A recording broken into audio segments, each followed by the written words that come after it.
Hola a todos, buenas tardes. Mi nombre es Luis Ernesto Marín, soy abogado del estudio de Checopar y yo voy a hablar sobre criptoactivos y activos descentralizados o decentralized assets, que es un tema bastante novedoso, que está bastante de moda y creo que es importante que, bueno, que ustedes puedan ir aprendiendo estos temas nuevos que se han venido o se vienen dando en el mercado y que probablemente sean el futuro de muchos de los temas vinculados a la banca y a las finanzas. Voy a compartir mi pantalla para mi presentación y sin más creo que podemos avanzar. A ver, los temas que quería tratar con ustedes son los siguientes. Ese soy yo, que ya me ven en la cámara. A ver, un poco la estructura de esta presentación, está pensada por unos 45 minutos, es hablarles acerca del blockchain, acerca de los criptoactivos, luego vamos a hablar de las aplicaciones descentralizadas, y al final vamos a tener unos comentarios finales o quizá algunas reflexiones finales sobre lo que vamos a ver.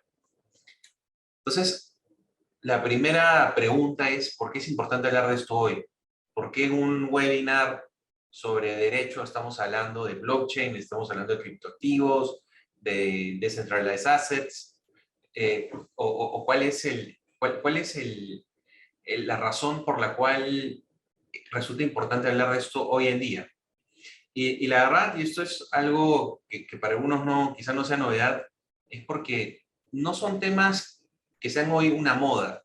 O sea, no es un tema que uno diga, ah, qué bonito hablar de blockchain, qué bonito hablar de criptos, qué bonito hablar de DApps, sino estamos ya hablando de un tema que es una realidad que va avanzando con mucha velocidad en cada momento. Todas las semanas aparece algo, todas las semanas hay un desarrollo tecnológico nuevo, todas las semanas se le encuentra una utilidad distinta a todas estas tecnologías que se vienen desarrollando.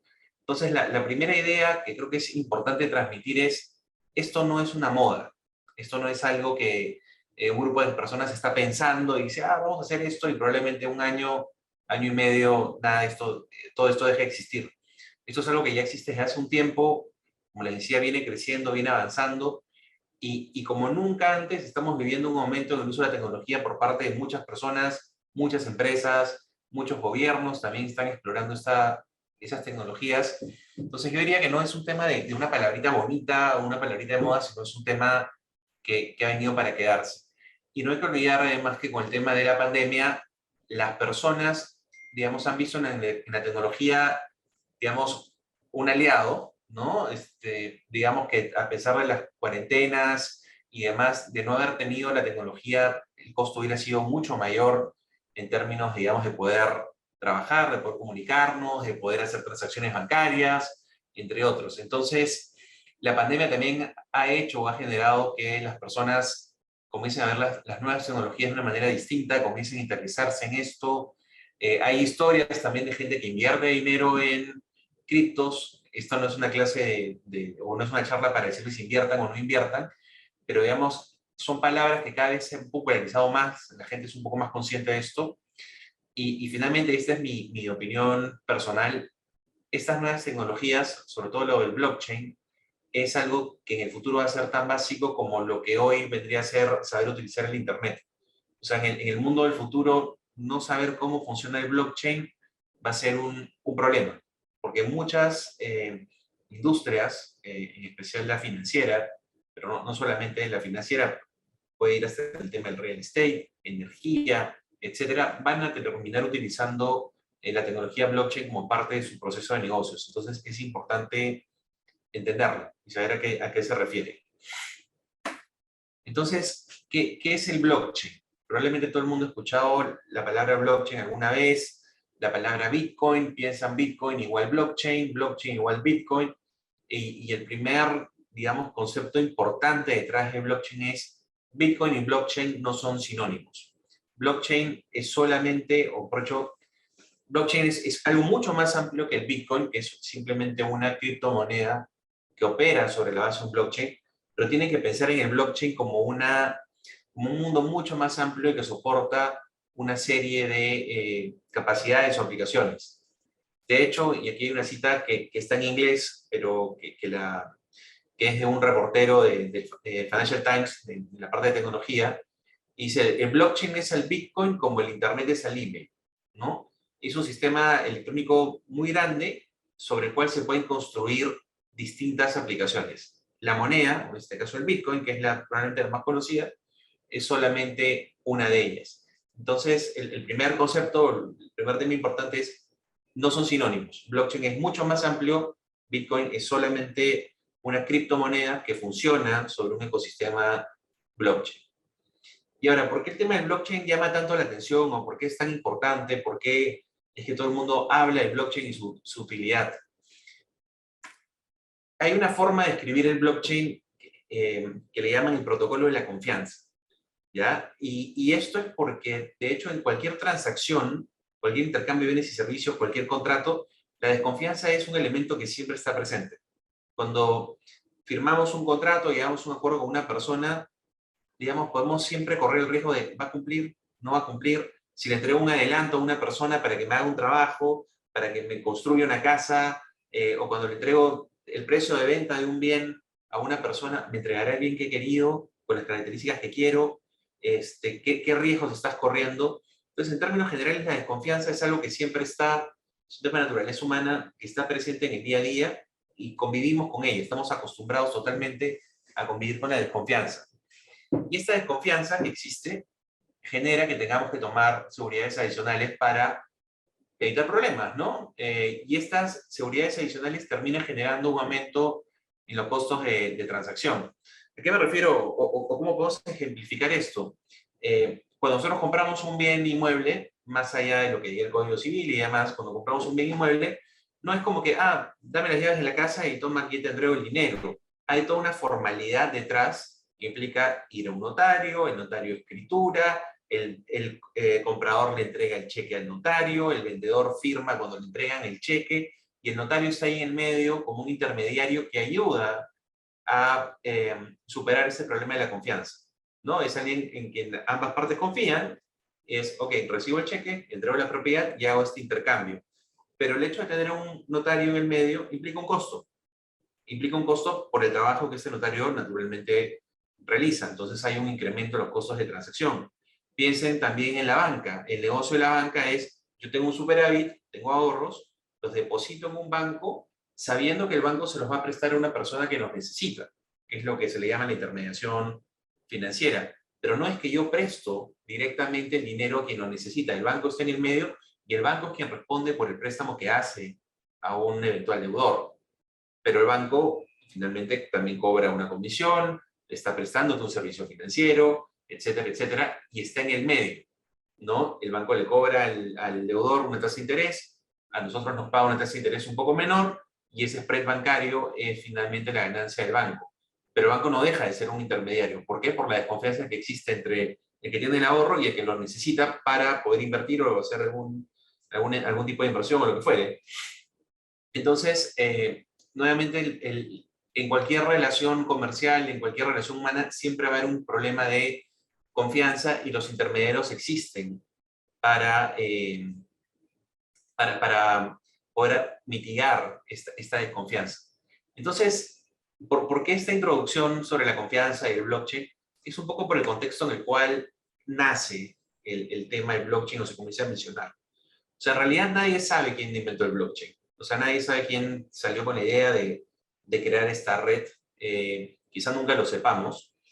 Pero la primera mención al tema del blockchain, y si bien hay trabajos un poco más antiguos, se remonta en el año 2008. O sea, estamos hablando de una tecnología que tiene 14 años, o un postulado que tiene ya 14 años, y apareció mencionado por primera vez cuando una persona o un grupo de personas, realmente nadie sabe quién lo inventó o quiénes fueron, pero bajo el seudónimo o nombre de Satoshi Nakamoto publicaron un paper llamado Bitcoin, a Peer-to-Peer Electronic Cash System, un sistema de efectivo de punto a punto, de persona a persona, ¿no? Entonces, el blockchain nace o se presenta como la tecnología que subyace al Bitcoin. Para hacer operable el Bitcoin, yo necesitaba contar con una tecnología como la del blockchain. Y como les comentaba, no es que Satoshi Nakamoto o este grupo de personas, digamos, se les ocurrió un día la idea y le pusieron un papel, sino que habían algunos trabajos tiempo atrás. De hecho, hay unos trabajos de criptografía de este señor David Chaum que publicaba un protocolo similar al que utiliza el blockchain. Ya ha habido ciertos intentos de hacer algo parecido en el pasado, pero después del trabajo de Satoshi Nakamoto es que se comienza a prestar mayor atención a esta tecnología, ¿no? Y Satoshi Nakamoto postuló el blockchain como una red entre iguales, ¿no? Peer-to-peer, que permite realizar los pagos electrónicos que pueden ser enviados directamente de una parte a la otra sin pasar por un intermediario, sin pasar por una institución financiera, sin la necesidad de un gobierno que emitiera la moneda, sin necesidad de un banco central, sin necesidad de nada, de persona a persona. Y a través del blockchain lo que se propone en este paper es que se solucione el problema del doble gasto, que es la posibilidad de que un mismo activo digital pueda ser utilizado más de pueda gastarse más de una vez, ¿no? ¿De qué manera? Haciendo uso de un sellado de tiempo y una función hash criptográfica que vamos a hablar de eso más adelante. Y el contexto nuevamente es interesante, porque decía Satoshi Nakamoto postula esto en el 2008. Yo les hablaba al inicio del problema de la confianza, y si nos vamos un poquito hacia atrás, hacia lo que pasó en el 2008, en el 31 de octubre del 2008 se publica el paper, y en el 2008, de hecho, estábamos viviendo una de las peores crisis financieras de la historia, ¿no? De hecho, en septiembre del 2008, o sea, antes de que se publicara el paper, fue la quiebra de Lehman Brothers, se nacionalizó Fannie Mae, Freddie Mac, se rescató a AIG, una compañía de seguros gigantesca, se perdió muchísimo la confianza en el sistema financiero. Había muchas dudas realmente de qué está pasando, cómo es posible que hayamos llegado a este punto. Y curiosamente en el 2008 se publica este paper y hace pensar, pues, oye, el blockchain es algo que sale o nace a raíz de la pérdida de confianza en el sistema financiero global. O sea, fue como una coincidencia, ¿no? Porque esto ocurre justo ahora. Y curiosamente en el 2008, de hecho, comienzan a crearse o gestarse nuevos emprendimientos que hoy por hoy son sumamente comunes, como un Airbnb, como un Uber. Todas estas ideas de cambiar un poco lo que podríamos llamarlo tradicional hasta ese entonces, nacen o comienzan a gestarse justo en ese año. Coincidencia o no, es un año donde comienzan a nacer estas alternativas, como les decía el blockchain, una de ellas.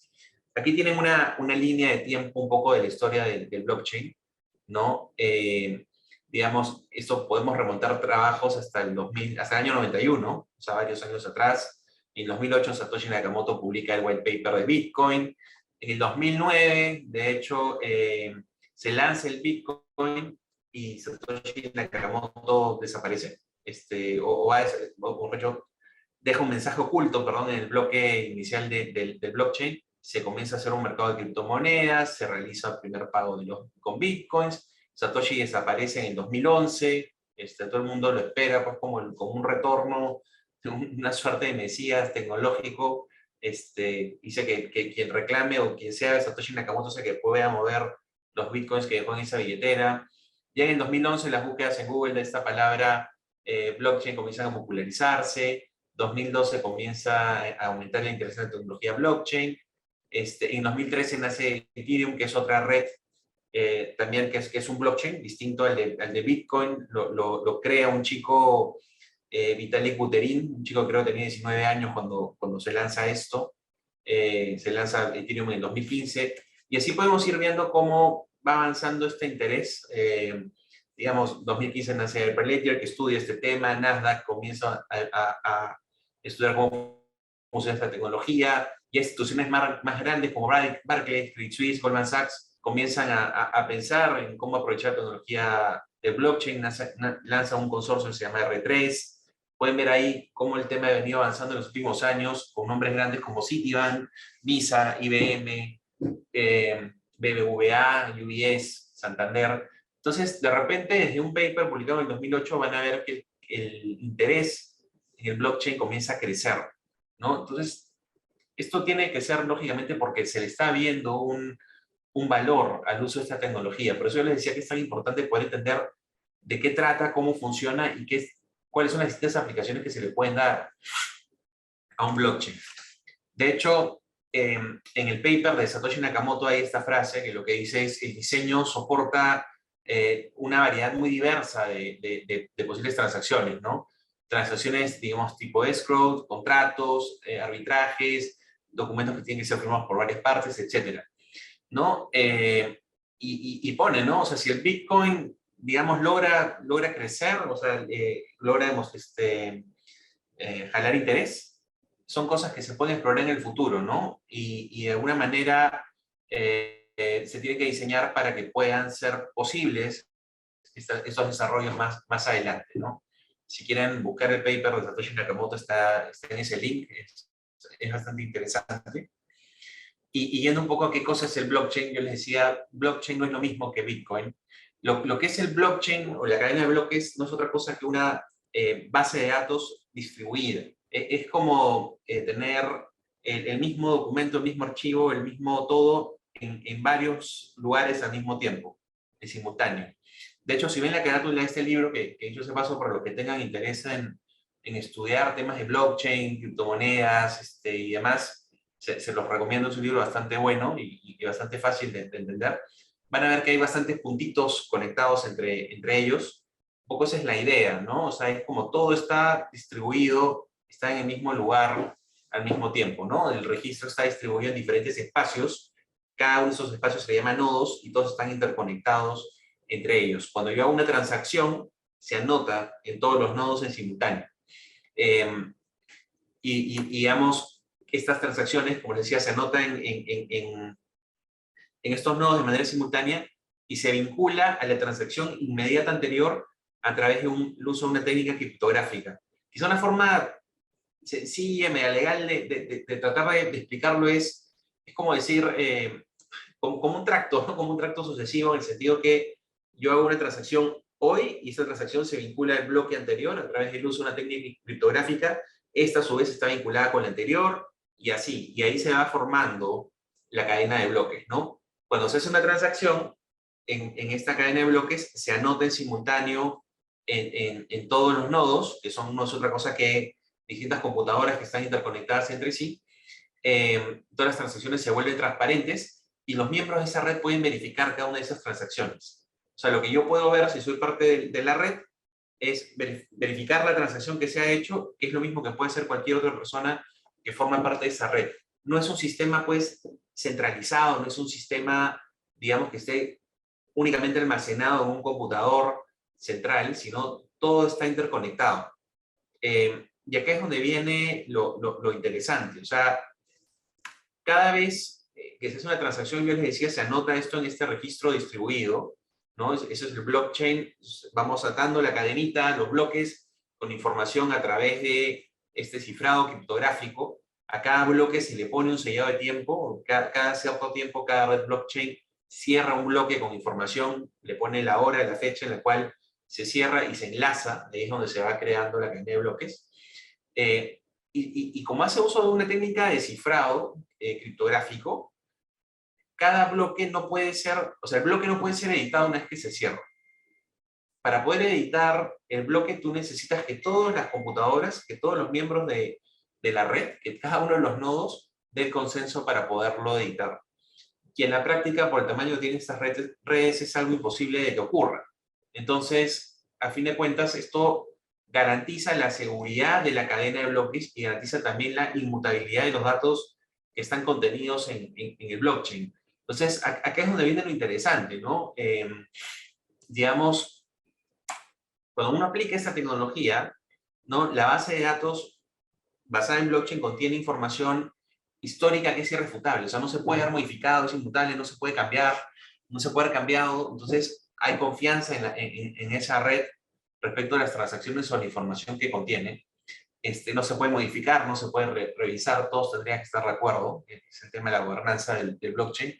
Y acá es donde viene lo interesante, les decía, en el sentido de que si yo tengo información, imagínense que yo soy un servidor y tengo información de distintas transacciones, yo soy el dueño de ese servidor, manejo esa información, está depositada en mi servidor, la puedo editar, la puedo borrar, la puedo cambiar, puedo hacer lo que quiera, desapareció y es como que, oye, nunca existió. En cambio, si tengo un tema basado en blockchain, lo que yo haga en mi nodo no afecta necesariamente lo de los demás nodos.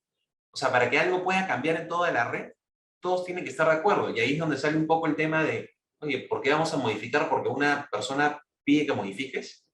O sea, todos tenemos que estar de acuerdo y eso es lo que hace que el blockchain sea una red pues mucho más segura, inmutable y en la que podamos confiar. No es como que yo aprieto un botón y cambio todo. Entonces, un poquito para ejemplificar qué cosa es el blockchain, ahí pueden ver distintos esquemas de lo que vendría a ser un sistema centralizado, que vendría a ser el A. Como pueden ver, todos los puntitos, todos los nodos pasan por un mismo punto, por un computador central, un servidor central, que es donde se almacena o termina almacenando toda la información. Un sistema descentralizado sería, tengo varios nodos, pero nuevamente todos los puntitos conectan a cada uno de estos nodos, ¿no? Es como que los nodos grandes, los nodos del centro están interconectados entre sí, pero al final hay uno que maneja más información que el otro. Pero el sistema distribuido, que es el que se basa en blockchain, es el que pueden ver en el esquema C. Si pueden ver, todos los nodos están interconectados entre sí. Y como les decía, para poder cambiar algo, necesito que todos los nodos estén de acuerdo con lo que se quiera hacer, ¿no? Entonces, ¿cómo funciona un blockchain? Cada uno de los usuarios de la cadena de bloques de blockchain puede realizar transacciones utilizando lo que se llama tokens. Por ejemplo, un Bitcoin. Yo transfiero Bitcoins a través de la red. Estos tokens podrían, además de representar dinero, representar activos del mundo real, propiedades, acciones, lo que fuera. Eh, Estas transacciones, como decía, se marcan con un estampado de tiempo, se registran en este blockchain. Ningún participante puede modificar el registro sin el consentimiento de los demás, ¿no? Y todos los medios a través de los cuales las partes interactúan están protegidas por criptografía. Y así es como se le da seguridad. Entonces creas este sistema seguro, transparente, auditable, puedes ver todo lo que hay. Y digamos, hay personas dentro de la red que se llaman mineros, que lo que van haciendo es resolviendo problemas criptográficos para validar la información contenida en un bloque. O sea, lo que hacen estos mineros es, a través de su computer power, poner a disposición computadoras para resolver problemas criptográficos y lograr una solución. Cuando logran solucionar el problema, reciben ciertas recompensas que suelen ser nuevas criptomonedas o nuevos tokens. Y digamos, de esta manera es como los mineros también contribuyen a mantener la red, ¿no? O sea, verifican las transacciones y ponen a disposición de la red computadoras para que la red pueda, evidentemente, funcionar, ¿no? Y la idea, nuevamente, es nadie puede modificar eso si no todos estamos de acuerdo, ¿no? Y hay algo que le llaman el algoritmo de consenso, ¿no? Cada vez que se hace la verificación de la transacción, se produce o se hace un sistema que le llaman proof of work, que los mineros someten los datos del bloque hasta que logran producir la solución correcta y se entiende que ese bloque está validado. Esto lo que ha generado el tema del proof of work es que los mineros pongan a disposición de la red demasiado poder de computadora. Por eso se habla mucho del impacto ambiental que tienen las redes de blockchain, precisamente por ese sistema de proof of work, que es computadoras trabajando en solucionar problemas criptográficos, y ahora se están proponiendo alternativas como lo que le llaman el proof of stake, que eso está ahí mencionado abajo, donde dice redes públicas. Hay otros mecanismos de prueba llamados proof of authority o proof of elapsed time, que también pueden servir para validar las transacciones que se realicen en redes como blockchain, ¿no? De hecho, por ejemplo, Ethereum, que es una red muy grande y de hecho es una red mucho más versátil y útil que la del Bitcoin, propiamente que el blockchain sobre el cual se hace Bitcoin, está migrando su sistema de Proof of Work a Proof of Stake y se espera ver que esto permita que las transacciones en Ethereum sean mucho más rápidas, porque pasó en Ethereum hace unos años que el nivel de transacciones aumentó tanto que hasta la propia red se puso más lenta, y en Ethereum de hecho se le paga a los mineros con ciertos rewards, pero el costo comenzó a aumentar, porque como había tanta demanda por el uso de la red, lo que le llaman gas, que es lo que se le paga a cada minero, comenzó a aumentar, como el precio de la gasolina, por decirlo de alguna manera, y se está viendo si con la adopción del Proof of Stake la velocidad de la red puede ser mayor sin necesidad de que el precio de usar la red termine subiendo, ¿no? Esto está pensado para lanzarse este año, así que es algo que se va a ver todavía. Y bueno, ¿cómo funciona un poco el blockchain? O viendo la parte ya de la función criptográfica, además, digamos, cada vez que se hace la función criptográfica, se hace una función que se llama una función hash, ¿no? Y cuando los datos pasan a través de la función hash, tiene que producir siempre el mismo resultado. Basta que cambies un dato en el input de la data y el resultado va a ser distinto. Y es ahí donde te das cuenta que ha habido una alteración en la red, ¿no?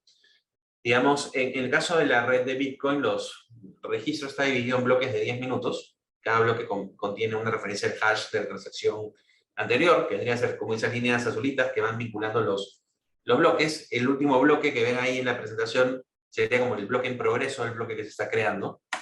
Entonces yo tengo aquí una transacción que se está haciendo en el bloque 1000 de la cadena, ¿no? Tengo el bloque 999 que ha pasado por una función criptográfica, comienza con el bloque 1000, y ahí ven que en el bloque 1000 cada hace una transacción por 17 bitcoins. Se pasa por una función criptográfica, que es esta función SHA-256, te va a dar un resultado determinado y eso lo ata al bloque 1001, que es el que sigue. Pero si yo cambio algo en mi bloque, o sea, miren aquí, era menos 17, ahora estoy sumando más 17, se van a dar cuenta, hago el cambio, cuando pase la función criptográfica, el resultado va a ser diferente. Entonces, esto lo que va a generar, un resultado tan pequeño como decir ya no es más y no es menos, lo que va a generar es que el resultado de la función criptográfica sea distinto, y eso lo que va a generar es que se rechace la transacción, no coincide con la cadena de bloques, ¿no? Entonces la transacción se rechaza. Entonces los clientes de blockchain, todas estas computadoras que están conectadas entre sí, lo que van a hacer es rechazar la operación. Se considera una transacción no válida. ¿Por qué? Porque he cambiado un dato. Entonces, como no ha habido consenso para hacer ningún cambio, simplemente se entiende por rechazado.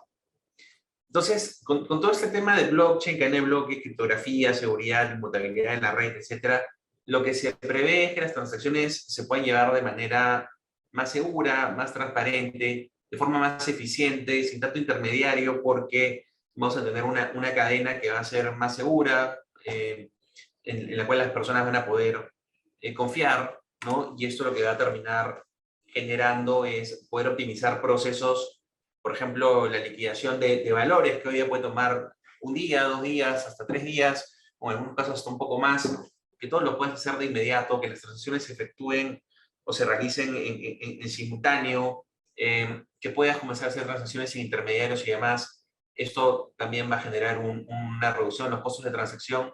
Entonces, las ventajas del blockchain vienen a ser estas, ¿no? Seguridad, inmutabilidad, transparencia, eficiencia, ahorro de costos de transacción, y ya se comienza a pensar, y en otros países, de hecho, se está pensando en utilizar redes como el blockchain para todo lo que es registro de propiedad, para todo lo que es transferencia de bienes, poder hacer todo este tipo de transacciones de manera muy, muy rápida, hasta el uso de contratos inteligentes, y que en lugar de esperar 2 semanas a que un registro público califique o evalúe el título, todo eso lo puedes completar en segundos, ¿no? Entonces, he hablado de blockchain hasta aquí porque de hecho es necesario entender cómo funciona el blockchain para poder entender digamos, cómo funciona o a qué se refiere el tema de los criptoactivos, ¿no?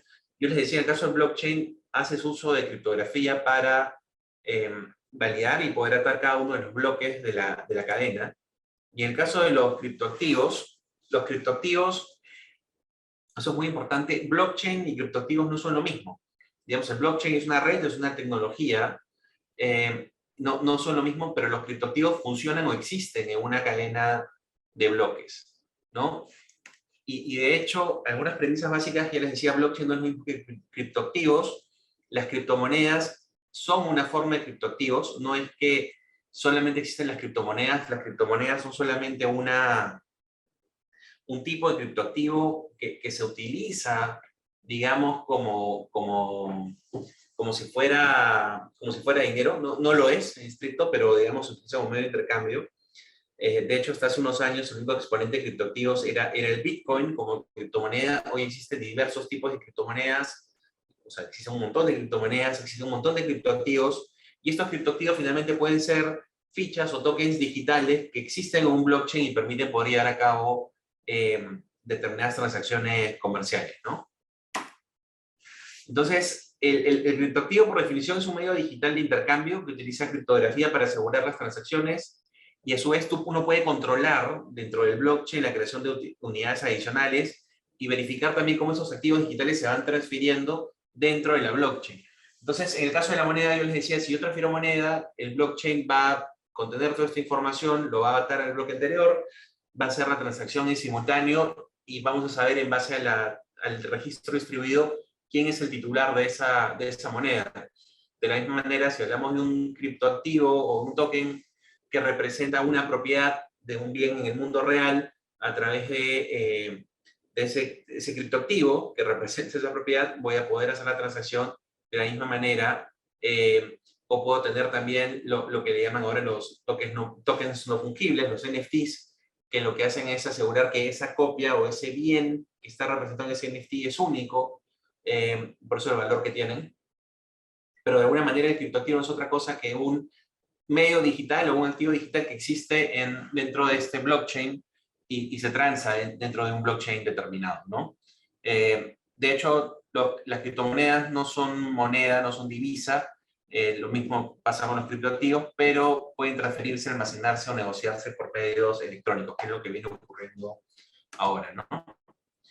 Los criptoactivos emplean criptografía, de ahí su nombre, dependen o se basan en tecnología de bases de datos distribuidas en un blockchain, y como en el caso del blockchain y en el caso del Bitcoin o de cualquier otra criptomoneda, no se requiere una tercera parte, como un banco central que los emita. ¿Para qué sirven los criptoactivos? Más allá de la volatilidad que tienen esta clase de activos, los criptoactivos pueden ser utilizados ya sea como inversión, como medio de intercambio, y también para tener acceso a bienes y servicios. Pueden representar ciertas cosas del mundo real. Y yo les hablaba del tema de la volatilidad de los criptoactivos o de las criptomonedas, y aquí un ejemplo que siempre es interesante, que es el llamado Bitcoin Pizza Index. Hace unos años, 12 años para ser exacto, hubo una persona que en un foro dijo, oye, compro 2 pizzas por 10.000 bitcoins. Y de hecho, en ese momento esas 10.000 bitcoins equivalían a $41. Al día de hoy, esos 10.000 bitcoins que se pagó por las 2 pizzas equivalen a esos 389 millones, ¿no? de dólares, y un poco más.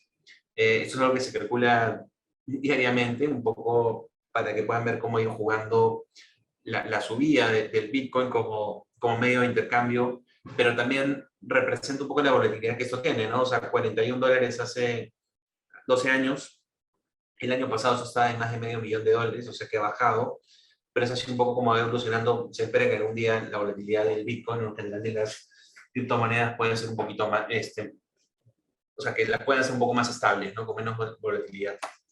Ahí tiene un poco la historia del Bitcoin Pizza Day, ¿no? O sea, paga 10.000 bitcoins por $41. Alguien fue quien pidió las pizzas y se las llevó. Y también el tema de criptoactivos, algo que está siendo muy interesante es cómo empresas que se dedican a transar con criptoactivos, como puede ser Coinbase, han ido creciendo, subiendo esas fotos de cuando se listó esta empresa en Nasdaq, que marcó un hito, ¿no? Una empresa de este tipo que tiene asociaciones listadas en Nasdaq, definitivamente representa un hito para el ecosistema. Y la otra foto que varios de ustedes la deben conocer, que es la de esta niña que le llaman Disaster Girl. O sea, es una foto que tomó su papá hace varios años, y lo que hizo esta chica, nuestra niña, es convirtió esa foto, o sea, el original de esa foto en un token no fungible, un NFT, lo vendió. Es como decir, oye, este token representa que tú eres el propietario de la fotografía, o sea, tú eres el verdadero propietario de la fotografía.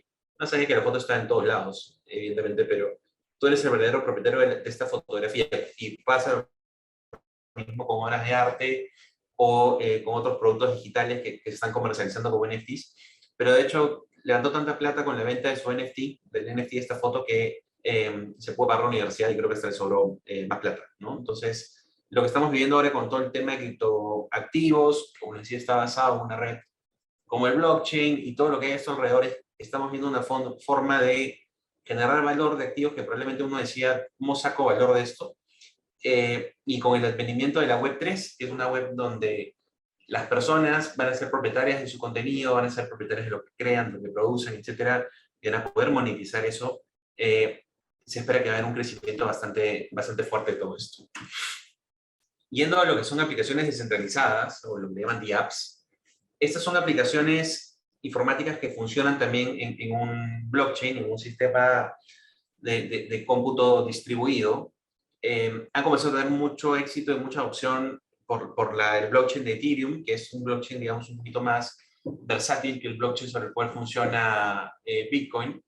Y lo que proponen estas aplicaciones, o lo que propone Ethereum, al menos en un paper donde explora el uso de las aplicaciones descentralizadas, que ya son una realidad, es que se puedan hacer distintas transacciones a través del uso de contratos inteligentes o smart contracts.